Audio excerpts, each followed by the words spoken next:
Today we're going to dive into a story that really touches on a fear I think we all have: the pain of being left out by the people we care about most. It's a story about a friendship that's lasted 20 years, about big life changes, and about that awful feeling when someone you love draws a line that you suddenly find yourself on the wrong side of. So, the heart of our explainer today is this letter. And to really get the full picture, I think it's important to hear the words just as they were written. I have two topics I want to write to you about. I'll start with the shorter and less painful one, because for the other one, related to my husband, I'm gathering courage. So I'm friends with a young family. I've known the girl for 20 years and the boy since kindergarten. We've always been very close, and the girl was my best friend for many years. Over the years, they left to work in another city, and our communication was less frequent, but I still considered her the closest. We talked at least once a week, and there was no occasion that we didn't invite each other. 3 years ago, they had a baby boy, whom I met, of course, but I haven't been to any of his birthdays, because either they'll celebrate it only as a family, or she's sick right on the date.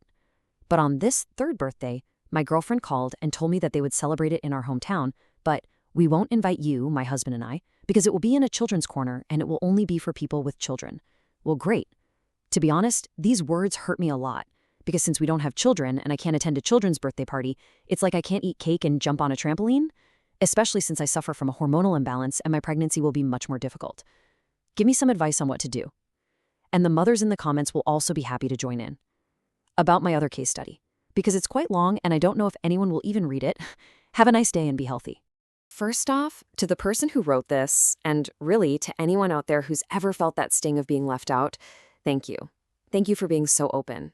Your experience matters, and it's so important that we break down the psychology of why a moment like this can hurt so incredibly much. Okay, so first things first, let's get one thing crystal clear right now. This is not a minor issue. You are not overreacting. The pain, the confusion, the feeling of rejection, it's all completely understandable and absolutely justified. So to really get to the bottom of why this hurts so much, we have to look beyond, the obvious stuff. This isn't just about missing a birthday party. It's really about the unspoken message that got delivered right along with that non-invitation. So that begs the question, right? If it wasn't the party itself, what was the real source of the pain here? What was that underlying message that cut so deep? Look, the hurt wasn't about the missed cake or the trampoline. It wasn't about the location or the birthday songs. Those things are just the backdrop. The true source of this wound is the powerful, unspoken message that was sent. This right here is the message that landed. It's what was heard loud and clear, even though it was never said out loud. It's this idea that because of your life circumstances, you don't belong in their circle anymore. What you're feeling here, it's a really profound sense of loss. We're talking about a loss of belonging. And when that message comes from someone you've known for 20 years, your best friend, well, that's not just a social snub. It cuts way deeper. It feels like a core part of your support system has just been walled off. And, there's another layer here that we absolutely have to talk about. Because the reason for being excluded, it wasn't just random. It zeroed in on something incredibly personal and vulnerable, which just magnifies the pain. See, it's one thing to be the friend without kids. It's a completely different thing when you're the friend who deeply wants kids and is struggling to have them. So when that very thing becomes the reason you're left out, that rejection feels so incredibly personal, so targeted, whether your friend meant it that way or not. Okay, let's try to do something a little complex here. Let's hold two different realities at the same time. In one reality, maybe your friend was just being clumsy. Maybe they're completely overwhelmed by being a parent. Maybe they were just afraid to have an honest talk about something else. But, and this is so important, their reality, whatever it is, doesn't cancel out yours. The impact on you was real.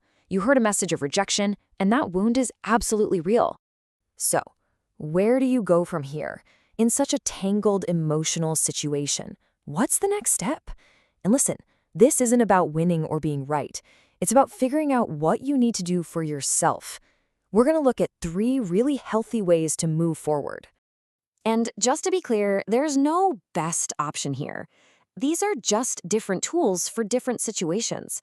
The real power is in choosing the one that feels right for you, the one that protects your own peace of mind. Let's break them down. All right, path number 1. This one is for you if you still hope to salvage that closeness. It's all about calm, honest communication. You'll notice it focuses on I feel statements, like, it hurt me when you said that.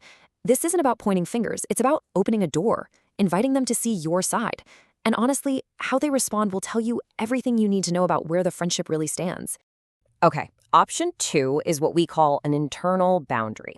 This isn't some big dramatic blow up. It's actually a really quiet personal shift. It's you deciding, you know what? This person can't have that same VIP spot in my heart anymore. You can absolutely still be friends, but you start to manage your expectations. You invest a little less of your core emotional energy there. And then there's path number 3, self-respecting silence. You can absolutely choose to say nothing.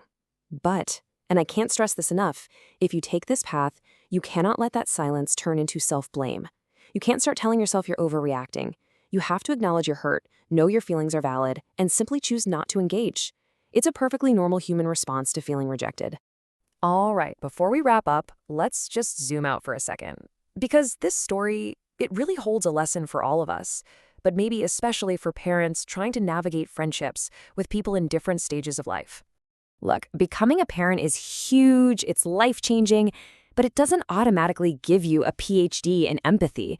In fact, sometimes it can create these blind spots. It can make it easy to forget what it feels like to be on the outside of that big, all-consuming experience. Real empathy means we have to try and step into someone else's world, not just expect them to understand ours. When you boil it all down, I think the real takeaway is this. A little bit of delicacy goes a long, long way. You don't have to be a perfect communicator, but just being thoughtful, being kind, especially when you know a friend has a tender spot, that can make all the difference between a small bump in the road and a really deep, lasting wound. And so that really leaves us all with a question to sit with, doesn't it? As our lives change, as our friends' lives change, as we all go down different paths, how do we make sure we're building bridges, not putting up walls? How do we practice that empathy?